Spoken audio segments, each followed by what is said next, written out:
श्री यशरूप चरणों शरणों। जय सद्गुरुदेव जय पद शरणं। श्री यशरूप चरणों शरणं। जय सद्गुरुदेव जय पद शरणं। श्री यशरूप चरणों शरणं। जय सद्गुरुदेव जय पद शरणं।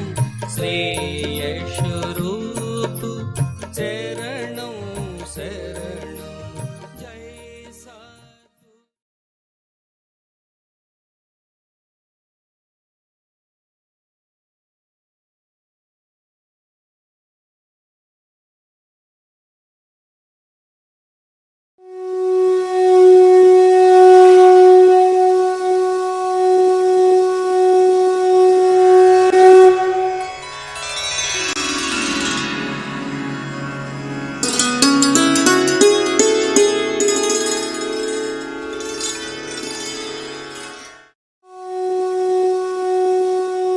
अभी एक भजन होगा और भजन के साथ साथ सभी भाई बहन अपने अपने इष्ट का ध्यान करेंगे। ध्यान कैसे करें?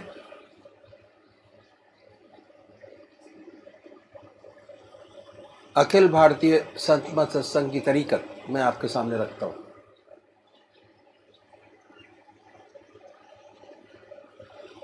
सबसे पहले निश्चित कीजिए कि परमात्मा की कौन सी मूर्त,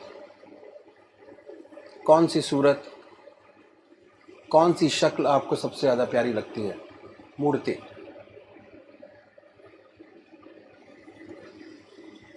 किसी से पूछने की ज़रूरत नहीं, अपनी आत्मा से प्रश्न कीजिए कि भगवान का वो स्वरूप जो आपको सबसे ज़्यादा प्यारा लगता है उसको चुनें।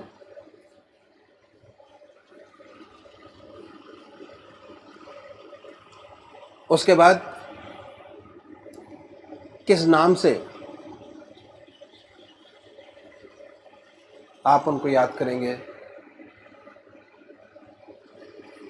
उसको भी चुने। मंत्र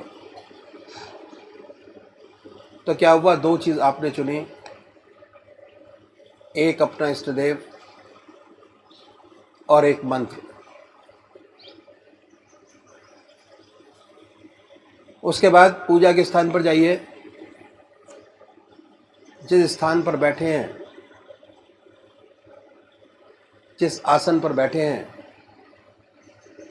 उसी आसन पर बैठें। बड़े प्यार से धूप बत्ती अगरबत्ती जलाएं। बड़े आराम से बैठिए और बैठने के बाद ये महसूस कीजिए कि आपका इष्ट शरीर आपके सामने विद्यमान है।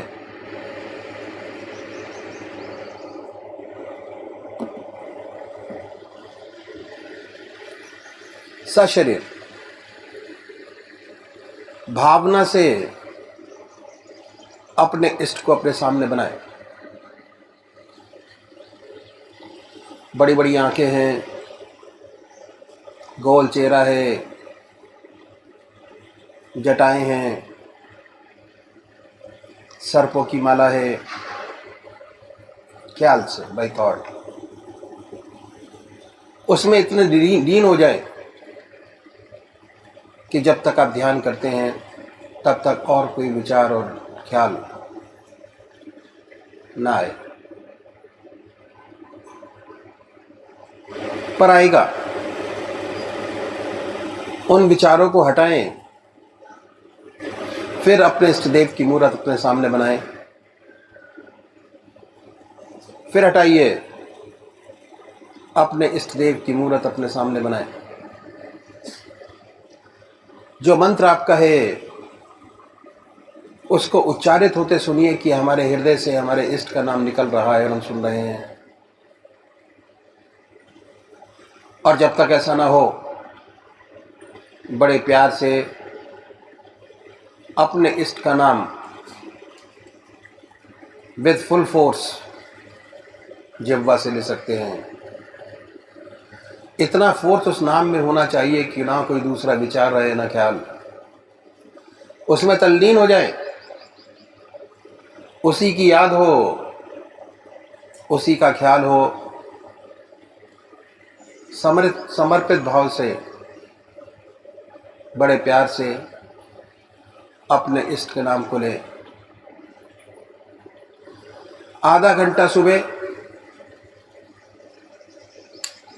और आधा घंटा सायंकाल, ये 2 समय निश्चित कीजिए। और आधे घंटे में 20 से 25 मिनट ध्यान को दीजिए। दूसरे वो भाई हैं जो निराकार भगवान के उपासक हैं, ओम, अल्लाह, वाहिगुरु,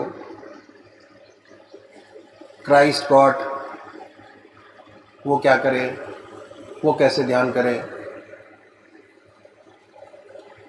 बड़े आराम से बैठिए, बड़े प्यार से।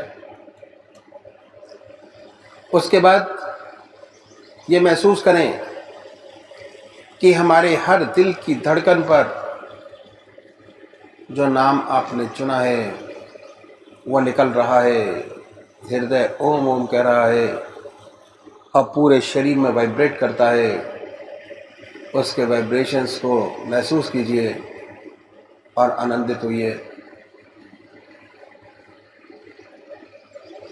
बड़े प्यार से इस काम को करना है।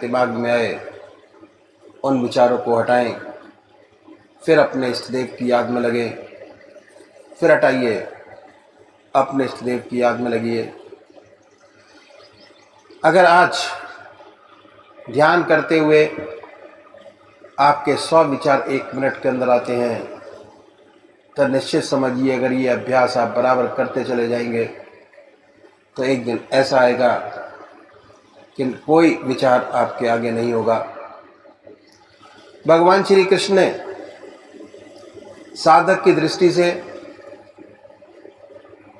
गीता में 4 बात बताई। पहली आहार की शुद्धि, दूसरी विहार की शुद्धि, तीसरा अभ्यास और चौथा वैराग। अभ्यास, अभ्यास पर बहुत भारी जोर है और सारी जिंदगी हम एक चीज़ का अभ्यास करते चले जाते हैं और उसकी परफेक्टनेस पर देखते चले जाते हैं। बड़े प्यार से अगर इस तरीके से अभ्यास करेंगे, बड़ी सुंदर स्थिति होगी। जब भी आप अपने इष्ट देव के चरणों में विश्राम चाहेंगे, बड़े प्यार से विश्राम मिलेगा, ना कोई दूसरा विचार रहेगा, ना ख्याल। और हमारी आत्मा हमारे मन को देखती रहती है, वो बताती है कि हम क्या सोच रहे हैं। जब विचार हट जाए अपने इष्ट देव के चरणों में, फिर दोबारा उस चीज़ को पकड़े, अपने इष्ट देव को दोबारा अपने इष्ट देव में ध्यान लगाइए। तो अभी एक भजन होगा और भजन के साथ साथ सभी भाई बहन अपने अपने इष्ट का ध्यान करेंगे। सजदे में क्यों ना मैं झुकूं, मुर्शिद पिया है रूबरू। सजदे में क्यों ना मैं झुकूं, मुर्शिद पिया है रूबरू। मुर्शिद पिया के वेश में, मुर्शिद पिया के वेश में, खुद ही खुदा है रूबरू। मुर्शिद पिया के वेश में, खुद ही खुदा है रूबरू, सजदे में क्यों ना मैं झुकूं। किबला मेरा है रूबरू, काबा मेरा है रूबरू, किबला मेरा है रूबरू, काबा मेरा है रूबरू, पर्दे में वाइज का खुला, पर्दे में वाइज का खुदा, मेरा खुदा है रूबरू, मुर्शिद पिया के भेष में, खुद ही खुदा है रूबरू, सजदे में क्यों ना मैं झुकूं। कौसर छलकता वाइज़ा, तुझको मिलेगा हश्र में। कौसर छलकता वाइज़ा, तुझको मिलेगा हश्र में। मुझ पे करम है पीर का, मुझ पे करम है पीर का, कौसर मिला है रूबरू, मुझ पे करम है पीर का, कौसर मिला है रूबरू, सजदे में क्यों ना मैं झुकूं। मुश्किल कुशाई होती है मुर्शिद पिया की वज़्म में, मुश्किल कुशाई होती है मुर्शिद पिया की वज़्म में, मुर्शिद पिया के भेष में, मुर्शिद पिया के भेष में, मुश्किल कुशा है रूबरू, मुर्शिद पिया के भेष में, मुश्किल कुशा है रूबरू, सजदे में क्यों ना मैं झुकूं। शाने खुदा की देख लो आकर हमारी वज़्म में, शाने खुदा की देख लो आकर हमारी वज़्म में, जिसमें यशरूप का अक्स है, जिसमें यशरूप का अक्स है, वो आईना है रूबरू, जिसमें यशरूप का अक्स है, वो आईना है रूबरू, सजदे में क्यों ना सर झुके। अर्शे बरी पे है खुदा, सजदे करूं मैं किस तरह।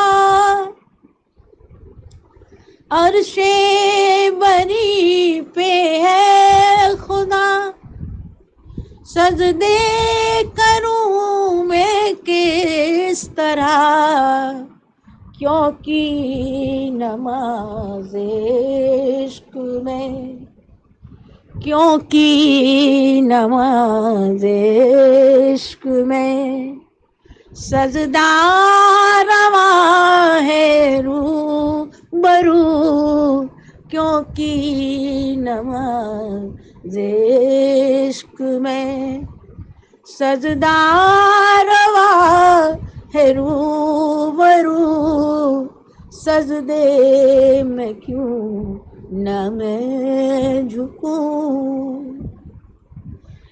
मेरी भी नजरें बोल उठी मुर्शिद पिया को देख कर, मेरी भी नजरें बोल उठी मुर्शिद पिया को देख कर, मुर्शिद पिया को देख कर, कोई पिया से क्या गरज, कोई पिया से क्या गरज, मेरा पिया है रूबरू, कोई पिया से क्या गरज, मेरा पिया है रूबरू,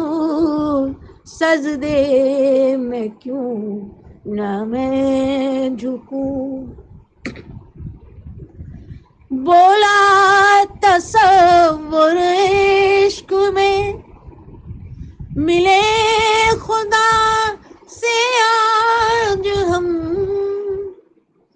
बोला तसव्वुर इश्क में मिले खुदा से आज हम, अर्शे बरी की याद में, अर्शे बरी की याद में बैठा पिया है रूबरू, अर्शे बरी की याद में बैठा पिया है रूबरू, सजदे में क्यों न मैं झुकूं।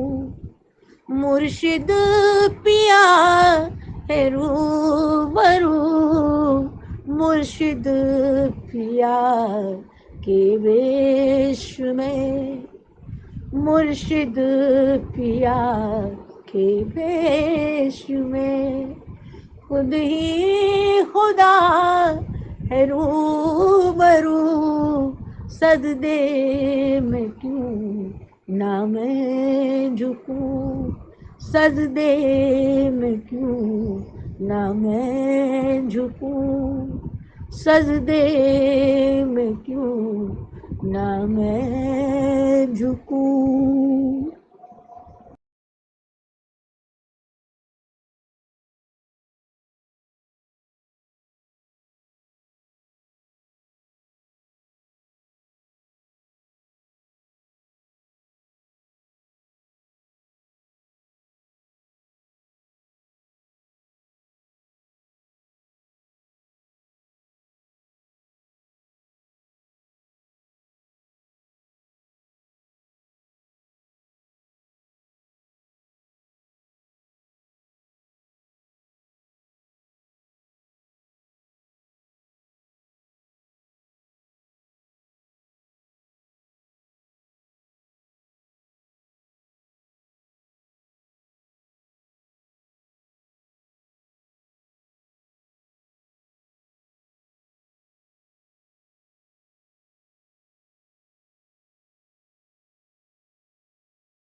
श्री ब्रजमोहन वैष्णव परिच्छेद 10 नंबर 1 भंडारा फतेहगढ़, स्थान फतेहगढ़, सन 1949। अश प्रभु दीन बंधु हरि, कारण रहित दयाल, तुलसीदास सटताय भज, छाण कपट जंजाल। आज ईस्टर का दिन है। यह सेवक सूरज निकलने से पूर्व ही फतेहगढ़ परम संत महात्मा रामचंद्र जी महाराज की समाधि पर पहुंच गया। अनेक सत्संगी बंधु आने प्रारंभ हो गए हैं। समाधि शहर के बाहर एक सुंदर बगीचे में स्थित है। समाधि के चारों तरफ आम तथा अमरूद वगैरह के अनेक बाग लगे हुए हैं। चारों तरफ हरियाली विद्यमान है। बड़ा ही शांति में वातावरण चारों ओर फैला हुआ है। समाधि एक छोटे से बगीचे के बीच में स्थित है, जिसके 2 तरफ कमरे बने हुए हैं तथा वाकई हिस्से में बगीचा है। समाधि के पास एक सुंदर कुआं बना हुआ है।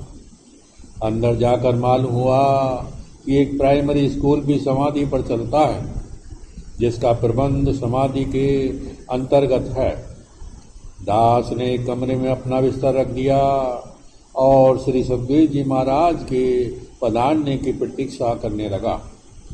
ज्यों-ज्यों दिन चढ़ता गया, सत्संगी भाइयों की संख्या बढ़ती गई। 8 बजने तक 100 के करीब सत्संगी भाई जमा हो गए। एक छोटा सा पंडाल लगा हुआ था। उसी में ही प्रातःकाल का कार्यक्रम संपन्न होने वाला था। निश्चित समय से 5 मिनट पूर्व पूजनीय सद्गुरुदेव जी महाराज अपने कनिष्ठ भ्राता श्रीमान राधा मोहन लाल जी तथा अन्य सत्संगी भाइयों से इस समाधि मंदिर पर पधारे।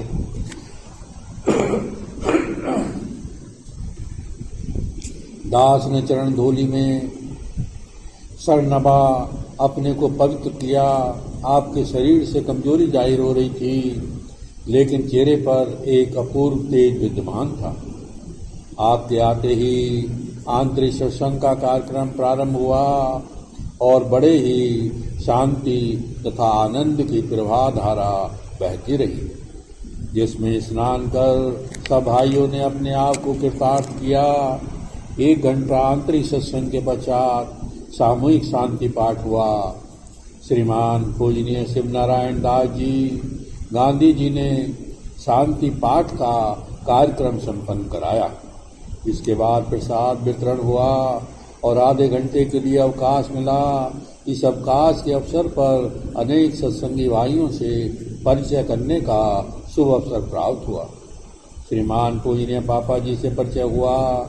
इसके बाद मुंशी जी तथा अन्य पधारे हुए सत्संगी भाइयों से परिचय हुआ।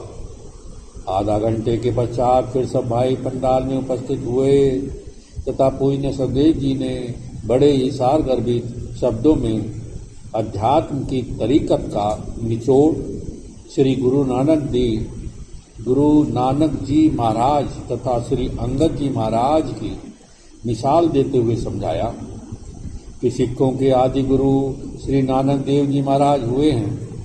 वह सिख समुदाय के गुरु ही नहीं थे, बल्कि अपने समय के भारतवर्ष के सर्वोपरि परम संत थे। आपकी वाणी आज भी उतनी ही रहस्यपूर्ण है और शक्तिशाली है जितने की उनके जीवन काल में थी। श्री गुरु अंगद देव जी महाराज वैष्णो देवी के दर्शन करने जा रहे थे।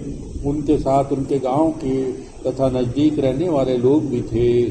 जब वह करतारपुर पहुंचे तब उन्हें मालूम हुआ कि यह स्थान परम संत श्री गुरु महाराज गुरु नानक देव जी का निवास स्थान है।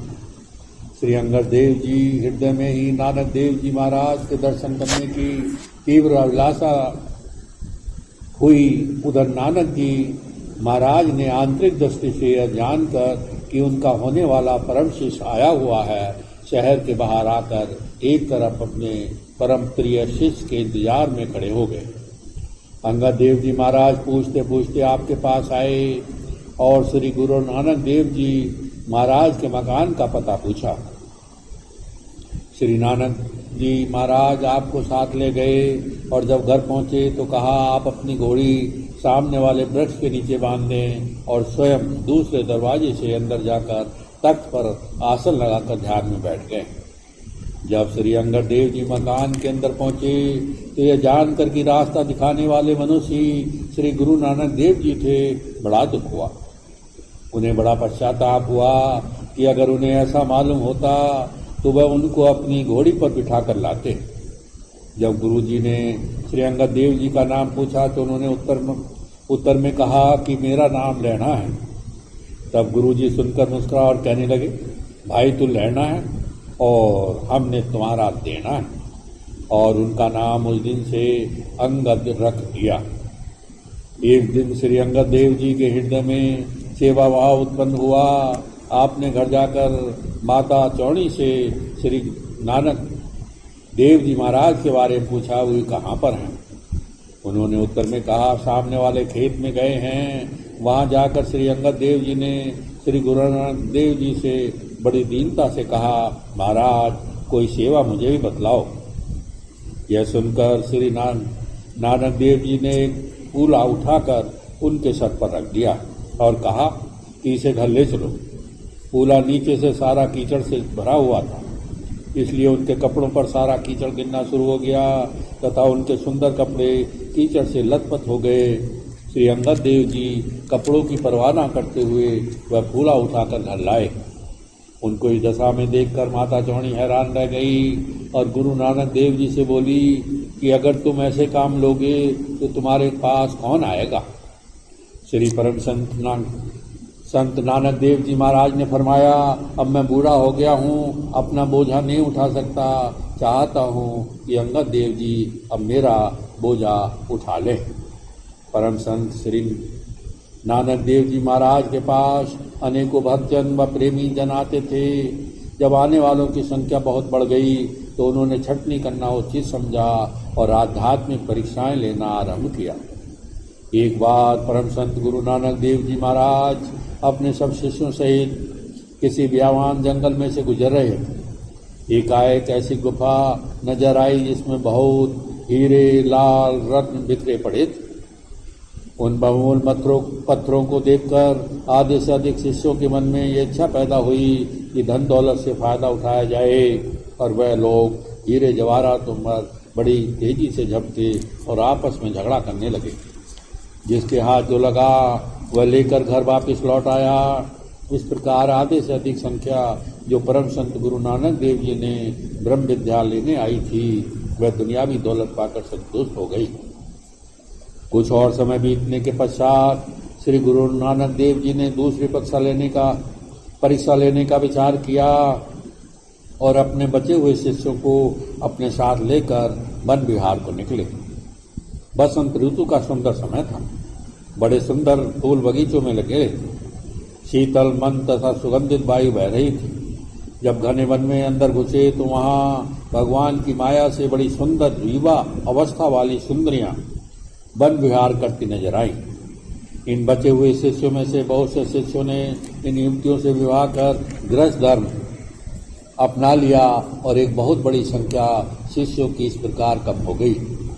इसके पश्चात बहुत ही जाबाज लोगों की संगत बाकी रह गई, क्योंकि अधिकतर आने वाले लोग दरअसल कामने और कांचन के लालच से अपनी दुनियावी इच्छाएं पूरा करने के लिए आए साबित हुए।